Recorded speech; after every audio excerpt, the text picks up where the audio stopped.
There we go. All right. Hey, everybody. It is Tuesday, October 13th, and we are recording, and we are going to talk tonight about what to post and not to post on social media, and to talk about some things that have been successful for us and some things we learned from when we were at Summit, and then some things that we have learned have not really been so successful and you want to try to stay away from so you don't come across as too salesy, because that is definitely not our goal. You know, we're really not into selling. We're more about sharing. So we're going to start off with what are some of the don'ts with social media. And like I said earlier, if you have any questions, just jump in and stop or ask. One of the biggest things when you're posting on social media is you don't want to be a salesperson. Like, you are a coach. You are there to help people. There is so many other like crap out there that people are selling and spamming on social media, from it works to, oh my gosh, like what else? There's Jamberry. I mean, there's all, I mean, it's great. I mean, I like Jamberry too, but like there's always like stuff like people posting things and spamming things. And so, you know, not to throw those companies under the bus though, but you want to be helping people. And so you don't want to be a salesperson. You want to be more about yourself and inspiring people, and not just like selling them a product to like meet some number and then just, you know, leave them hanging. So that's kind of the big thing. You don't want to be doing that. The other thing that's not really successful is just posting stock photos. And we've all been there. Like, I've done it too, where like I just find a copy, like a picture of 21 Day Fix, and I just post it and I'm like, sale. Or just pulling stuff like right off the Beachbody website. Those kinds of things, they're just really salesy. A lot of times there's not a lot of success with that. You know, if people just want the product, they can just go on Amazon and buy it, or they can just go and buy it from, you know, Team Beachbody. They don't even need to buy it from you. When you say stock photo, is that like pictures of the actual products? Is that, yeah, it's like going to like 21 Day Fix and just like copying and pasting their picture of like, Gotcha. And I'll show you an example. Yeah, but it's just like a stock photo. It's not like, you know, what's been more successful is like if it's your before and after, like you doing the 21 Day Fix, or it's like your meal that you made and you like, you know, anytime you can be more personal, it's always better. So yeah. The other thing, I mean, if you're posting pictures, like post pictures of yourself, or like on our Team Devoted page too, there's a lot of the coaches and some of their challengers that we put together documents of before and afters you can use. Like, don't just go to like Beachbody's page and just pull off a random before and after, because chances are a bunch of other people have done that. So people are seeing the same stock picture. Yeah, you don't want it to look like an advertisement. And the thing is that we all do it from time to time. Like, I will sometimes do it towards the end of the month, especially if I'm trying to hit Success Club. But the thing that I do, and Kristen will probably talk more about too, is that I take it off and delete it after a couple hours or the next day, so that it doesn't seem salesy and my page isn't spammed with just like sale, you know, last day to get this for $10. Like, I will do that at the end of the month, but then I go and make sure I delete it so it doesn't look like I'm just selling stuff. The other thing you don't want to do is to set up a challenge group or to set up a free group and then be absent and not participate. And like, I mean, like, life happens. You're not going to be on there every single day, but don't throw a bunch of challengers in a group. And this is kind of getting more away from social media, but with the challenge groups, but don't throw them in there and then just kind of disappear. And like, I mean, for example, like Gretchen and Lisa, you guys were awesome. And like the runners group, like, you know, you were posting like your pictures and your stuff, and that's awesome. But I think it's disheartening to someone that you are trying to help if you get them in a group and then you're kind of like absent. And like I said, life happens, and that's why there's a bunch of us in the groups, and it's helpful. But you know, I wouldn't make it a regular occurrence. And like I said, it's one thing too, if you're newer and you're starting out and you're getting like the feel for things. So I'm talking more about like as you're getting your own groups going and stuff, and then being absent.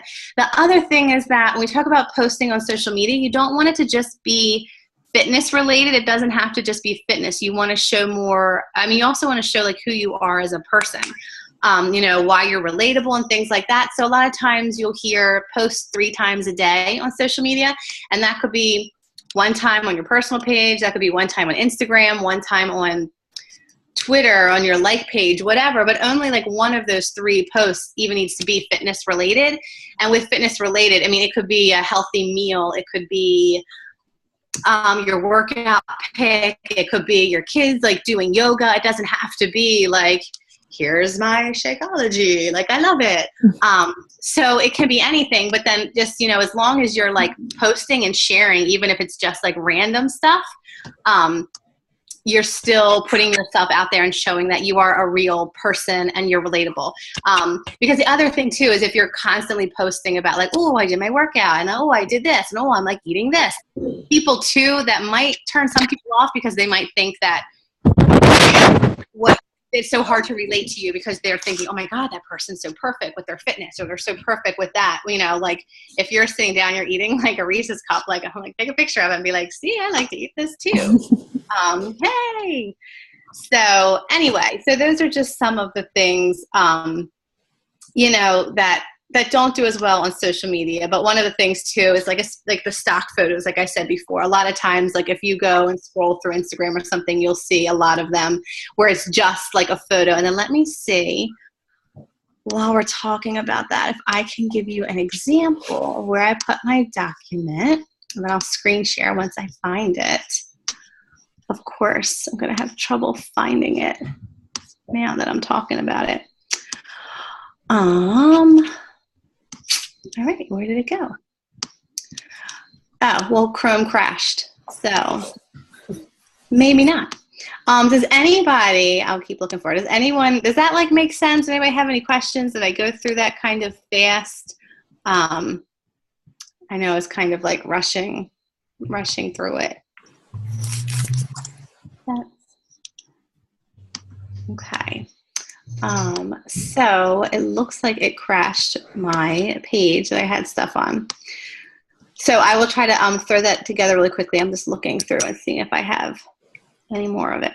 I don't, but I will get that back together maybe while Kristen's talking, and then I will show you. I mean, you guys probably kind of all know what I mean, but I can show you exactly what I mean once I can pull those pictures back up. So, Kristen, do you have anything you wanted to add to that, or is that pretty much? I don't think so. I think the only other thing when we're saying like don't use stock photos, use photos of yourself. You can also use photos of people who are in your groups. Oh yeah. Or your challengers. So like a lot of times I'll do my groups or like my coaches, because what you're doing is you're saying, this is my life, like this is what I'm doing, this is what's working for me. I'm helping other people, and look what I'm doing, helping them, and they're being successful as well. So it doesn't have to just always be you. Transformation Tuesday is great. And a lot of times, I'll ask in the group. Not everybody feels comfortable sharing their pictures. And like Becca said, there's a folder in Dropbox that you can grab like other coaches. But a lot of times, like I'll use our group's coaches or our challengers, but all you're saying is that, look what I've done, look who I've helped, and you can personally relate to them. So it doesn't just have to be you, but you don't want to go on like the 21 Day Fix infomercial and just grab like, hey, this girl lost 12 pounds, because you don't know her, you didn't influence her, and that's not gaining someone's trust by just posting those pictures of someone you don't know. So I think that's the only other thing. Yeah, no. And like, for example, like Gretchen posted an awesome picture today. I mean, I didn't ask if anybody could use it, but I'm just saying, for example, someone could say, hey, Gretchen, can I use your photo? And be like, oh my God, look at my fellow teammate Gretchen, or look at my coach Gretchen, like, look at her awesome weight loss. And then it's like, oh, that's a real person. That's just not somebody off of, off of the site. And then let me show you real quick, if you'll let me screen share, because I grabbed a couple pictures. So, okay. Let's see if it'll do this. All right. Are you guys able to see? Yes. So this is just something I just grabbed right off of Instagram. And these are like, you can see like they're coming like directly from, like this is someone's Instagram with like 50 pictures in it, but it's just coming like right off. Like I've seen these people a million times when I've like waited for my 21 Day Fix to start up. Like, like this grandma lady here, her grandkids are twins. I've heard her talk like 10 times. Like the perfect, like this Instagram is a perfect example. Yes. Right, and this girl right here in the pink top, they use her for like every program. This chick has done every single program. She's on there for signs. Right? Yeah, she's on there for 21 Day Fix. So yeah, I mean, you can just see they basically just screenshot everything, and we're like, get it now. And then There was another one. Maybe it was up here. Okay. Sale like this. Like, that's what I mean. Like, I mean, there's nothing wrong with like promoting it, but this kind of stuff, like anybody can do that. It just seems, I mean, it doesn't get any more salesy than sale in like big red letters. So like, that's what I meant by like, you know, what not to do. I mean, I've certainly used pictures and like the containers and things, but like a lot of times I've put my before and afters in there, or I've done like, I think I've done pictures of like Kristen and I and like things like that. Or I've, you know, put those pictures with like my meal. Right. So anyway, that was just to give you a little idea. I'll get the good ones up and going as we talk about what is positive for posting. So. And like, you look at these and you're like, that's crazy. Why? Like, it makes sense, but like when you start, it does, like, you don't think anything's wrong with that. You don't know any better. So everybody makes those mistakes. So don't get mad if you've done it. No, not at all. To do it, but everybody does it. And no one, yeah. So we're just trying to share what we've learned because nobody gave us the heads up. So. And Summit was really eye-opening with like what they said about social media. So. Yeah, they did. I had some cool screenshots from Summit, but they're so blurry that you guys won't even be able to see them. So. Okay. Okay. So now that we're done with the don'ts, let's talk about the right things to do. Yeah. So the biggest thing to do is you want to be consistent. So it's really up to you whether you connect with people through your personal page, through your business page, through your Instagram, but ultimately what you want to do, you want to move people to your personal page because you want to be able to connect with them. You want them to see what you're doing and what you're posting every day. And eventually, if they're a free customer in one of your free groups, even if they're not ready, eventually they'll come around. So if you're posting every day, like Becca said, you know, don't just post about fitness. You're a real person, but you are also going to post about fitness. And that's the, you know, you live an active life and that's what you're doing every day. And having someone on your Facebook, you know, on Facebook as your friend, they're going to see all of that every day. So you want to be consistent. And even if you post, you know, one thing a day, they're seeing that you're doing it every single day. So then when you say, hey, I'm running this group, come join my group, it's not just going to be out of the blue. Like, well, I haven't heard this person post anything about it. And now they're like, hey, come join my challenge group. It starts next week. No one's, that's not gonna make sense to anyone where they're like, why am I gonna go join this person's group? Like, I don't even know their coach. I don't know what they're doing, because that doesn't sound like, you know, they don't have your trust at that point. They don't know what you're doing. So you want to be consistent. And again, some people are more into using their business page. Some people don't post on their personal page at all. I post a lot on my personal page because sometimes your business page doesn't reach as many people. But again, it's all personal preference. So the next thing you want to do is you want to connect with people on both Facebook and Instagram, because the more that you grow your network, the more you're going to be able to connect with people. So like Becca said, she's having a lot of luck on Instagram. So she has 22,000 followers right now. So not every single person is ever going to look at her Instagram. And like we were just talking the other day, even if you convert, 20 people to Facebook and 2 or 3 people join your group a month, like that's a pretty big win, So the point is the larger of an audience that you have, the more people you're going to be able to connect with. And you also, was somebody saying something, Becca? Oh, no, I was just agreeing. You're absolutely right. The bigger your pool, the larger amount of people you're going to reach. And I know that everyone, like, that's the big question. Like, where do I connect with people? Like, how do I connect with people? And I agree. I feel like Instagram is an easier way to connect with people. I feel like it's easier than Facebook, especially with, how you can follow and unfollow people, and you can do the hashtags, and I feel like it's easier to find and connect with people sometimes than Facebook. Personally, I have more luck there than like running ads on Facebook, but again, it's personal preference. And then probably the biggest thing, in my opinion, is going to be to share your story. And I know that this was really big when we were at Summit. So it doesn't matter if you only had to lose 5 pounds, if you lost 100 pounds, whatever beach body, and living that life is doing for you, whether it's, keeping you active, whether it's drinking your Shakeology, whether it's making you money, giving you financial freedom, you want to share your story because that's why people are going to come to you for help. That's why they're going to look to you. So whether it's as a business, as a coach, whether it's for help losing weight, if they see you being successful, they're going to want you to help them be successful. And I think I don't know everyone, but a lot of people here, like, there are people who watch you who maybe you never talk to, but they're going to come one day and they're going to email you and they're going to say, I've been watching you and I want your help. And it's happened to a lot of us, and all you're doing is you're sharing your story. You're not even doing anything. You're not connecting with them. But at the same time, you're sharing your story, but you don't want to like vomit it all out at once. You want to share it a little bit at a time. It's fine every now and then to, especially for, those of us who are blogging, to like get lengthy with the post, but every single time you don't want to share your entire story, all of it, every single time you post. It's not necessary and it's overwhelming.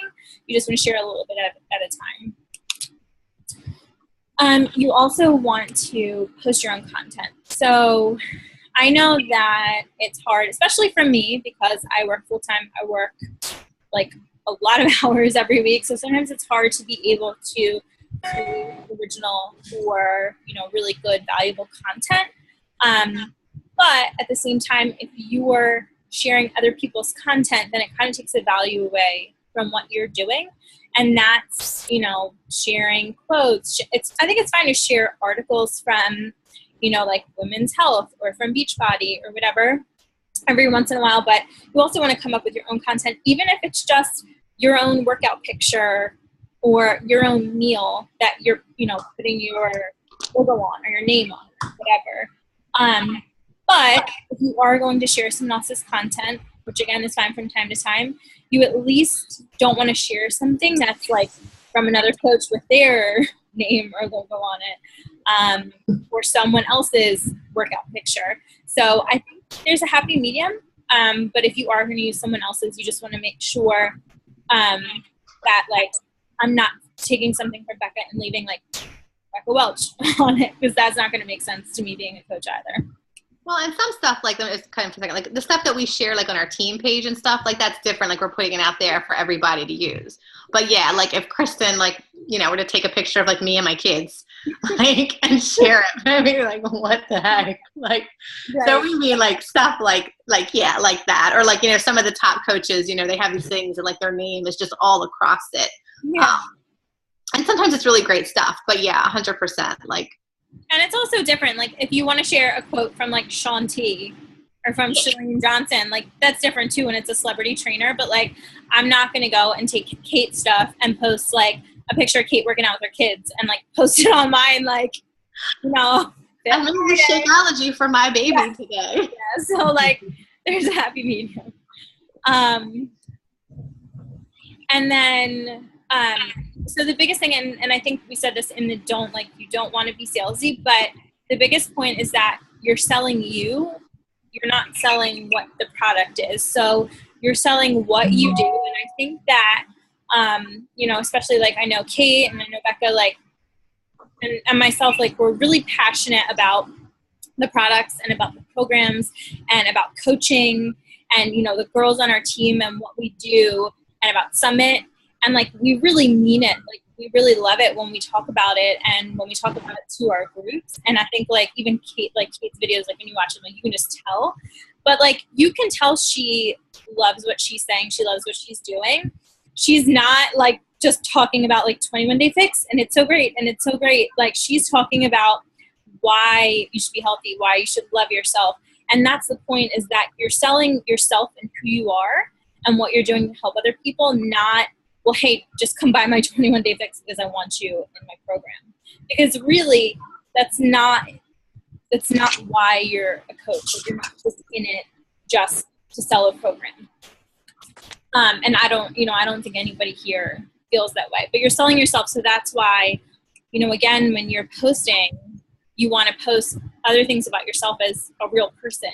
That's who you are. It's part of your everyday life. It's not just, something that you're selling or something that you're doing. Gretchen has a great, I keep saying, but Gretchen's awkwardly fit Oh, page no. is awesome. But see, you don't go on there and just see 21 days. What was the one where you were doing it? You were going up the hill and doing your leg workouts. I mean, yeah, stuff like that. It's not oh, Shakeology, but no, that kind of stuff. That was awesome. Yeah, I try to post as much random stuff. It's funny, every time I go out, I'm looking around to see if I can do something weird. And I was that day with the hill workout, I was at my friend's house and I was there's a hill there. I should do something with that workout.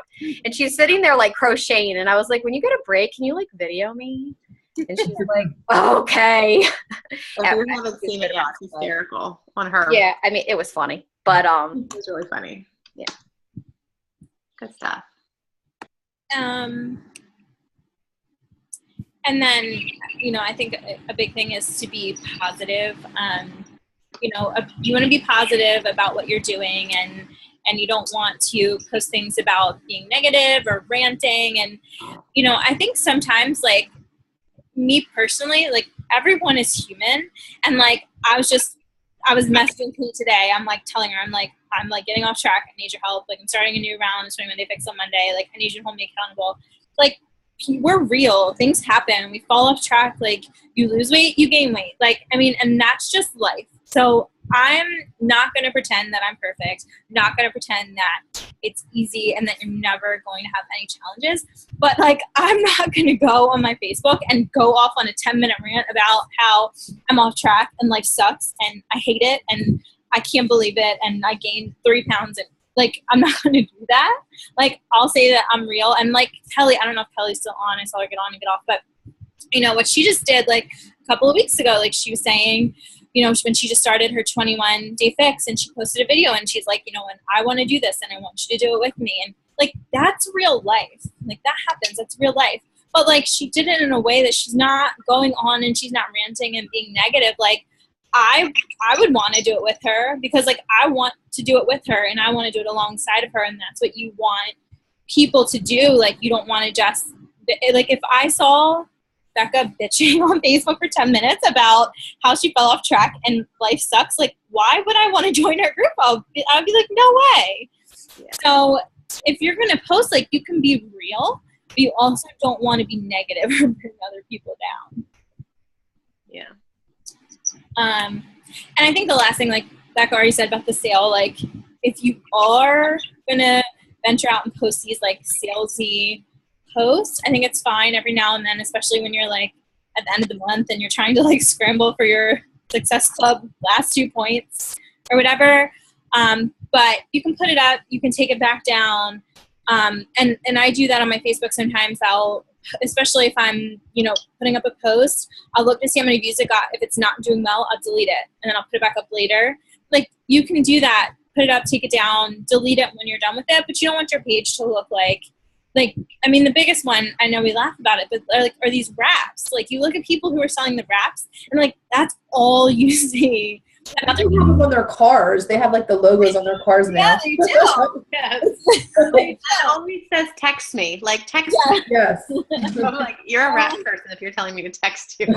Yeah, other than the fact that you're just not gonna lose weight by wrapping yourself in plastic wrap. That's a whole nother topic, I know. But you know what I mean? That just looks so salesy. It looks like a gimmick. It looks like it's not real. So just be careful. But you can, delete it. And the same thing with free groups. And even though free groups are legit and you're trying to get new customers, but I'll do the same thing. I'll put it up and then I'll take it down and just delete it when I'm done with posts for free groups. Yeah, I do that too. And that's it for me. I don't know if you have if you took screenshots of any good ones. I did. I took screenshots of some good ones. The other thing I just wanted to add, I was thinking about while you were talking, was that don't feel because you don't have some crazy weight loss thing that you don't have a transformation. Your transformation doesn't have to be weight related and your story doesn't have to be weight related. My coach, Kristen, she couldn't be on the call. Her daughter is sick, but she's never really had a weight problem. So if you ever hear her sharing bits of her story, she came from more of a postpartum anxiety angle. So, when you're sharing about yourself or you're sharing your story or what transformation, like some people have Shakeology stories where, they had stomach issues and it cured that, or they had, other health related issues that aren't these, amazing before and after. So don't feel like just because, you haven't had some awesome weight loss that you don't have a good story to share. It doesn't have to be something that is like, a weight loss type of story. I know the same for Kate. She's on the call, Kate's story isn't, a big weight story, but you're still having lots of success. It was after I had the baby. Well, yes, and that's true. I was like telling people, like, obviously I was like excited to like see my child and what it looked like and everything, and if it was a boy or a girl. But I was like, woohoo! I'm gonna have a transformation story. Yes, a baby. Well, that's what Jess. Jess is getting ready to have a baby, so she'll have that whole like pregnant mom getting into shape angle. But I will screen share really quickly and show you some good examples that I found. So again, I just snapped these from Instagram, and you guys can see these, right? Yep. Okay. So this is some pregnant mama here. I like her little thing. It says bumps only. You see her doing the workout. This was actually a video. It was a pick play post. So you actually see her lifting those weights. And Beachbody On Demand just came out with an active maternity. So here you go, Jess. You got one more day. I saw that. But so she put a little screenshot, which is totally fine, but she's also, she made it personal. And let's see if I go, where are my other ones? So this person, again, like they just posted like a food pic, but like this is a recipe that they made. Like I was looking at it, and they hashtag 21 Day Fix.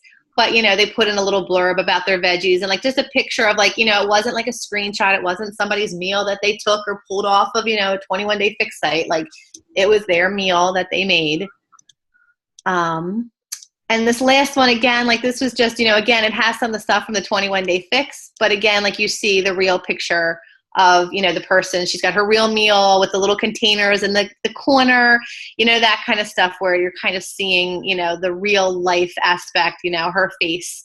So I don't know who these people are, but I came across their posts and I took them. So hopefully, does that make sense? Like kind of like just the difference. So those kinds of things, it makes you more relatable and you're still talking about the products or sharing. And then you can also do posts too where there's nothing Beachbody at all. It could just be you working out with your kids or you doing something else. But those are just some examples of how you could still incorporate it without being, salesy or using the stock photos.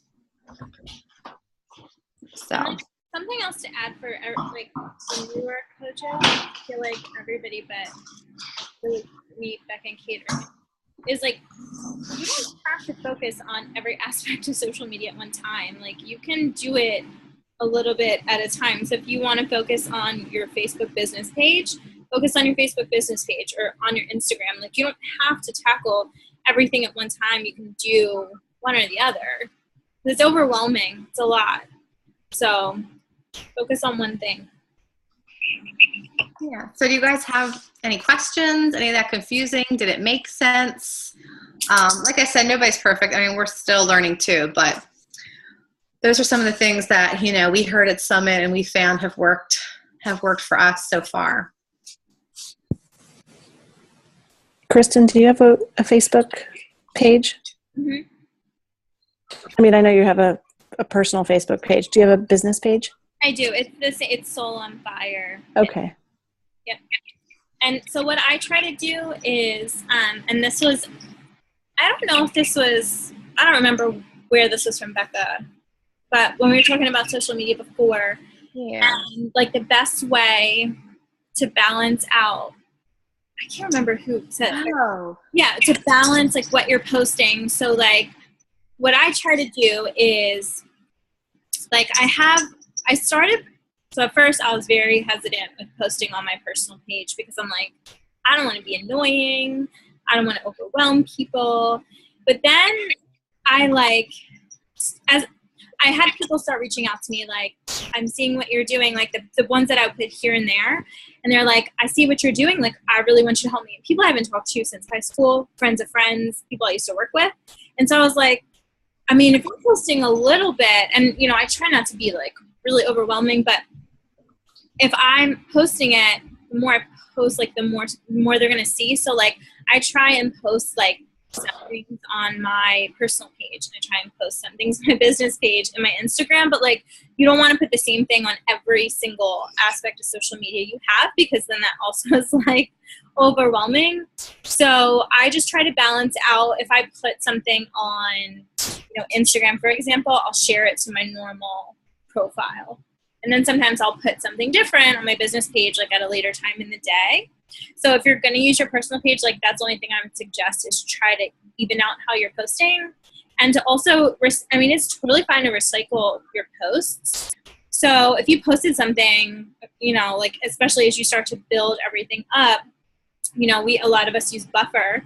So you can just stack up your queue with like old recipes you've posted, or old, you know, articles or whatever, and then you can just go in and recycle them. And then that way, if you have a day where you don't have anything to post, you can just grab an old thing, and you can even like steal the picture and just update what it says. But yeah, that's the only thing I would suggest, is if you are going to post like on your personal page and your business page, try to even out like what and when you post. Have you guys used a scheduling app for Instagram as well?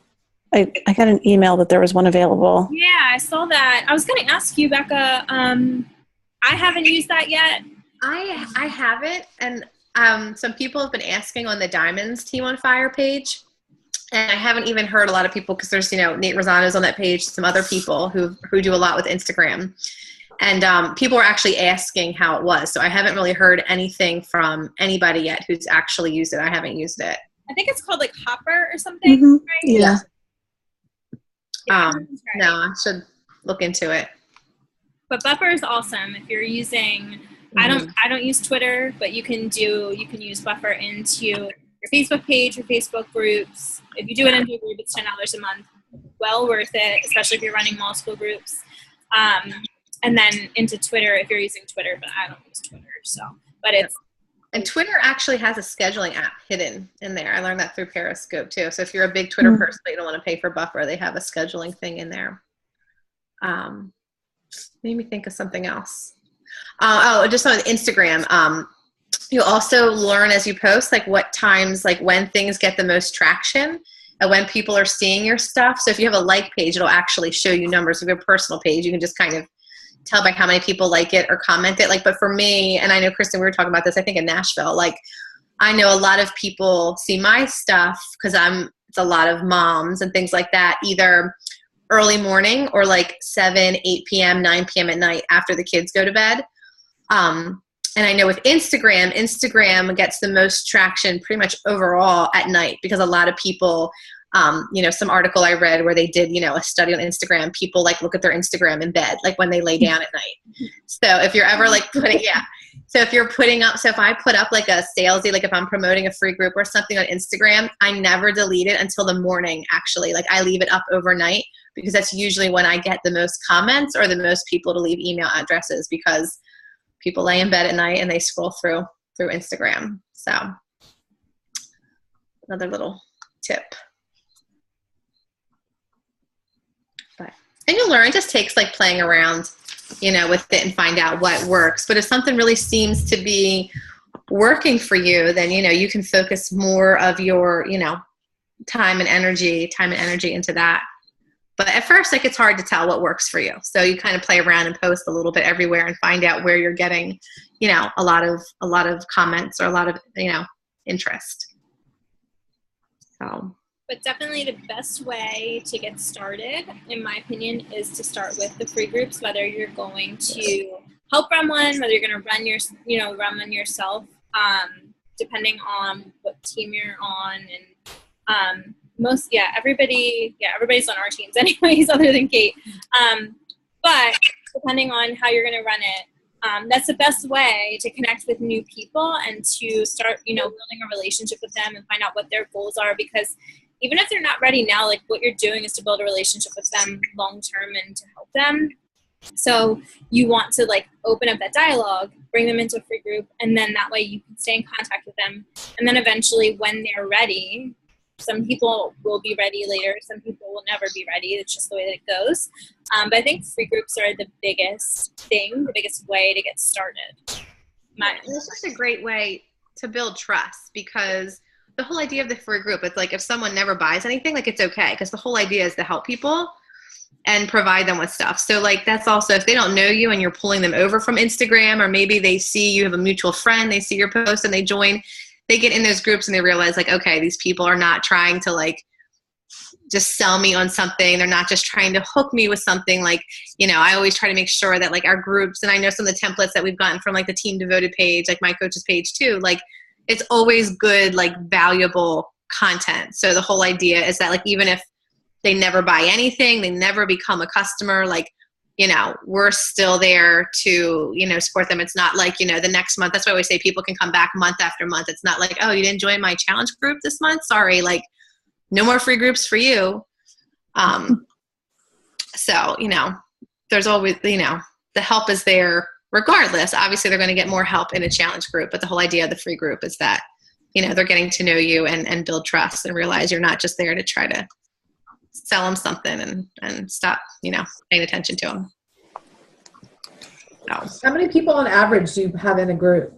Like in the free groups? In a free group? So in the beginning, like sometimes I might only have like 6 people in a free group. Now our free groups have gotten really big because we've been pulling a lot of people from Instagram, and then we've all been like pulling together. But I mean, lately, Kristen, they've been like 100 people, but that's because we've had like so many. I mean, I've had groups before where I've had like 10 people. Yeah. And like sometimes those groups, the group is like, a group's going to do in itself what it's going to do. Like some groups are great and some groups suck, and some groups like no one participates, and that's just the way that it is. But you still just run your group and you finish it out because that's what your purpose is. That's what you're set to do. And then you just move on with life, and then you can follow up with these people, you know, whoever's in the group individually. Because sometimes people just, they're too nervous to participate or whatever the case is. But you really only need, I mean, in my opinion, like, you can run a group with 4 or 5 people. 4 or 5 people, yeah. And sometimes a group of 10 people is going to be more valuable and more beneficial than a group of 100. Like if you have 10 people that are participating in a group, then who cares if you have a group of 100 and, you know, 90 of them are silent. So, usually, I mean, the size isn't always a really good indicator. I mean, for some reason, that squat group, whenever we do those squat groups just like, and sometimes it's the template. Like sometimes what we come up with just bombs, like, and that's just the way the group is. But are you saying that was successful or not successful, the squat one? Oh no, the squat one I thought was successful. Every time we run it, I think just people like to squat. I think it's easy. It takes like 1 minute, and they can like squat and take a picture. I don't know. It's just fun. We ran a squat group. It was like, I don't know, a couple months ago. I know what you're going to say. we ran it, and it was like off the hook. Like, I mean, everyone participated. Everyone was posting all these pictures. And then, like, people were still posting, like, weeks after the group was over. I was like, oh my God. Like, I didn't know that group was still open, and there was like people like posting their squat pictures like 8 weeks later. I've seen some people still try to join the PB&J one. Do you like, when do you close those groups so that nobody can even ask to join? Usually after like a month or 2, so that'll probably, I have that on my list to close down. What I like to do is that I'll usually leave them open for a month. So when we're promoting the next free group, I'll go back in. So like we just did the running group. So I'll probably leave that open on months. So when we're getting ready for the November group, I'll be like, hey, you know, running friends, our next free group, because then people will start to realize you're doing them every month. But at first, like if they're new to the groups, they're like, oh, like, wait a minute, there's another free group? Sure, I'll join. Okay. So yeah, but that's usually like a month, 2 maybe at the most, but so you can kind of post reminders. I think the squat group I left open for a while because those people were just awesome. Like every month I'd be like, hey, new group starting, you wanna come over? Cool. So how, like the walker to runner one, that was the second one I've joined. So like, where do you think that would fall in terms of success from your perspective? I thought it was pretty good. I feel like there was, and you know, the thing is that some people, you know, some people know who the coaches are and some people don't. So like that's also, I mean, 100 people is a lot of people, but that's also a good thing with having, you know, a lot of coaches in the group is that when people participate, it gets other people to participate. Mm-hmm. So, I mean, I thought that one was good. I think that there were definitely a handful of people who were participating. Now, obviously not all 100 or even half of them participated, but yeah, no, I thought that was a good group.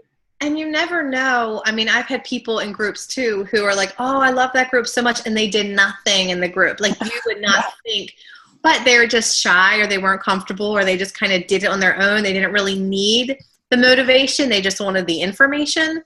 So yeah. And the thing too with the free groups, I mean, and we can talk about that more too. I mean, like if there's something that you really want to do or something, I mean, like you can always create, you know, something yourself or try something if there's something, you know, personal to you. I mean, I know we've tried a couple of different things, but yeah, because you never know, you know, what people are going to take to. And typically, you want to keep it like 5 days. Mm-hmm. Yeah, you start to lose people after that. Yeah. You also don't want to put too much. I mean, I don't want to say you don't want to put any effort into a free group, but like you just don't want to. Yeah, you don't want to like bust your butt for a free group. I mean, just provide just enough. Right. It's something good, but you're not like, you know. You said the free groups are usually 5 days. Is that what you said? Yeah, I would keep them. Like the walker to runner, we did 7 just because, like in my mind, if you're trying to get people to start running, like I feel like 5 days isn't really a lot. More is 7, but typically, like I would say 5 to 7 days for a free group, just because it makes it more manageable for people's attention. To do the challenge group, people actually have to buy something to do that, right? Yeah. Or if they're like, so some coaches are different where like once they do a challenge group, like you can join at one time when you get your program and like, that's it. And some people require you to buy a challenge pack. Like I don't normally do mine that way. I mean, it's like once you get something, you can join any group for as long as you want. You can buy a 21-day fiction and keep joining group month after month. You don't have to have Shakeology. But I don't turn everyone away because you'll find like some people, they already have the program or they bought it from the website and just didn't know you could get a coach. Some have a random coach that does nothing. So like I won't turn those people away, but I will say, okay, that's great. You have the program, but if you want to join these groups, you know, you have to switch to me as your free coach. And then the hope is you start working with them, you invest in them. And if they want something down the line, then they become like, you know, a paying customer. But I do make people at least set up the free account because it's also not right. Like if somebody has a coach, but they're working with me, like it's not right to be like, you know, taking somebody's like customer and working with them either. So, you know, I don't want to piss people off that way either. But yeah, I think Kristen, you do pretty much the same thing too, right? Like that's how I got Julie because she got the 21-day fix, and then her sister was like, "Oh, my sister, can she join your group?" And now she's a coach, so you never know. Yeah, well, I was like Gretchen. Gretchen was somebody else's coach. She's like, "Come on over," or someone else's customer. Yeah, my girls almost had to buy it separately. Once I move out, I'm like, you guys got to get it. They're like, I don't know. I was like, but you got to buy it from me. So. Right. Yeah. I know. I was like, take all your customers. Take them. Yeah, my coach had like ditched me and unfriended me. I don't know if she stopped being a coach. Is there a way to look that up? Like, I don't know what happened to her, but all of a sudden I went on and saw that it was like somebody else and she had unfriended me on Facebook. And like, I was like, what did I do to you? Like, it was crazy. And it was like right at the right time. And I was like, oh, of course I'll ditch her. Like, she ditched me. I didn't even know who my coach was. Like, I got some guy. I don't want to talk to a guy. That is so funny. Yeah, I don't know. I still like Gretchen. Well, I won't throw that person under the bus, but you shared a picture of that coach, the one coach with me who like was super skinny and was like, I can't go on the beach looking like this. That made me so angry. Actually, one of my people. We should share that. What not to do. Yes. Oh, I'd have to find it on social media. We'll blur her face out. Somebody found somebody that I went to high school with. That's in our group. One of my people that is like the opposite and is like posting all this stuff about Shakeology, and then like the next post is like, a marshmallow chocolate like dessert thing. And she's clearly not doing like anything. Like, I don't know what she's doing. And she's like trying to sell all this Beachbody stuff. And she's like, what is she doing? Like, she's clearly not working on it. And she's just drinking up Shakeology and not making any strides. And why would I possibly buy from her? That's a really funny post too. Like, she sent me the stuff and I was just like laughing because That's funny. it's horrible. Yeah, completely the opposite. But yeah, so to answer your question, if they don't necessarily buy it from you, but they do have the program and they want your help, just get them to switch over to you. And when people, I think Lisa and I were talking about, like when people don't understand when they need to buy a program to join a group, and it was really hard for me to say at first, but now like I just say like, look, this is a business for me, and whether you work this business 1 hour a week or whether you work it 20 hours a week, it's still a business. You're still putting your time and effort into it. And I always say something to kind of like deflect it and be like, oh, I'm sure you understand. Like, you know, I put a lot of time and effort into this, which is why, you know, I require, you know, you to have a program. And then the thing is too, is that like, if everyone else is using a program, the person that doesn't want a program, like what would they be doing? Like everyone's going to be posting about, you know, 21-day fix or size or whatever. So yeah, that's the other thing too. If you ever get pushback, and then I just always say, that's okay. Like you don't have to purchase a program. Like I run free groups the first Monday of every month, and I would, you know, love to have you in a free group. So always try to end it on a, you know, a positive. And you know, some people just might not be ready, but if you ever get pushback for that, I just kind of say, look, you know, it is the business, and I put a lot of time and effort into planning these and creating the content and this and that, which is why, you know, these groups require a program. So. You know, Crystal Hitchens. Yes, I saw she wanted to join the group, and I was like, she's yours now. I know. Well, and I had already messaged her, and it said like, you know, you should get, I know she wants size, and she keeps talking about it. And I was like, you should get size so you can join this group. And like, then so she had messaged that, and I sent her back, and I was like, that's the group, and that's why I wanted you to buy size. And she was like, oh, I already have 21-day fix, and I already have T25. And I was like, bummer, because you got to buy it from me. Because she's a leech. Like she will never, if she's not going to buy anything, she's not going to buy anything. I'm not going to get anything from out of her. And I help her enough. I told you about the clothes. Like I was like, nope, not doing it. You got to buy something. I'm not going to let you in any other way. I'm just not. Yeah. Every now and then there's somebody like that. Is there any other questions before I stop recording? No. Nice to see you all virtually.